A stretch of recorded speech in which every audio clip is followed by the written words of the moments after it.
കണ്ട നമ്മുടെ സുരേഷ് ജിയുടെ ഇടപെടൽ കാരണം തൃശ്ശൂർക്ക് എയിംസ് വന്നു. ഇതൊന്ന് കേട്ടു നോക്ക്. സർ, നമ്മളുടെ കേന്ദ്ര ഗവൺമെന്റിൽ ഇരുന്നിട്ട് സുരേഷ് ഗോപി എംപിയുടെ മുഖാന്തരം നമ്മളുടെ കേരളത്തിലേക്ക് തൃശ്ശൂരിലേക്ക് ഒരു എയിംസ് ഹോസ്പിറ്റൽ കൊണ്ടുവരാനുള്ള അനുവാദം ഓൾറെഡി കിട്ടിക്കഴിഞ്ഞു.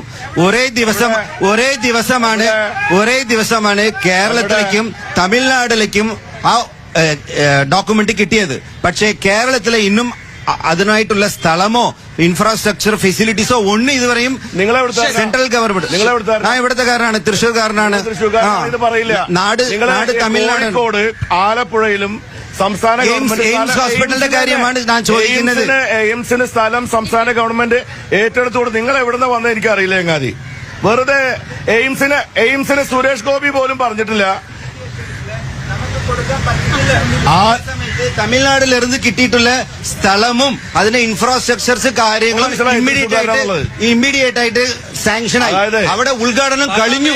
പ്രൈം മിനിസ്റ്റർ വന്നിട്ട് ഉദ്ഘാടനം കഴിച്ചു. എയിംസ് ആശുപത്രി ഇദ്ദേഹം തമിഴ്നാട്ടിൽ പറയുന്നതാണ്.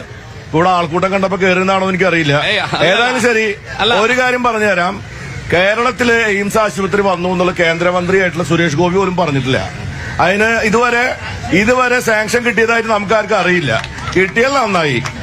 മിനിമം ഒരു മലയാളിയെ കൊണ്ടെങ്കിലും അങ്ങനെ ചോദ്യം ചോദിപ്പിക്കായിരുന്നില്ലേ?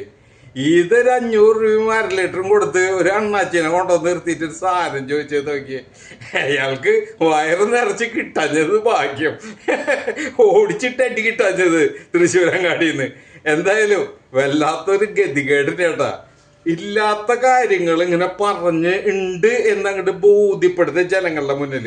അതിന് വേണ്ടിയിട്ട് പ്രമുഖ ചാനലുകളും BJPയും ചെയ്തു കൂട്ടുന്ന കുറെ കോമഡികളാണ് ഇത്.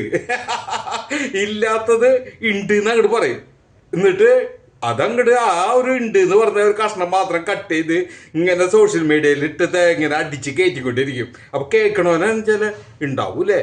അല്ല, ചിലപ്പോഴെങ്കിലും മറ്റേ സിനിമയിൽ പറഞ്ഞവര് അല്ല ചിലപ്പോഴെങ്കിലും ബിരിയാണി കൊടുക്കണമെങ്കിലോ എന്ന് പറഞ്ഞു ഓടിയില്ലേ, അതേമാതിരി ഉണ്ടെങ്കിലോ എന്ന് പറയുന്നൊരു ചിന്ത. അത്ര തന്നെ ഉള്ളൂ. എന്തായാലും കള്ളത്തരങ്ങൾ പാത്രം പറഞ്ഞുകൊണ്ട് ജനങ്ങളെ പറ്റിച്ചുകൊണ്ട് ഭരണത്തിൽ കയറണം എന്ന് മാത്രം വിചാരിച്ച് നടക്കാണ് ഇവന്മാരൊക്കെ. എന്ത്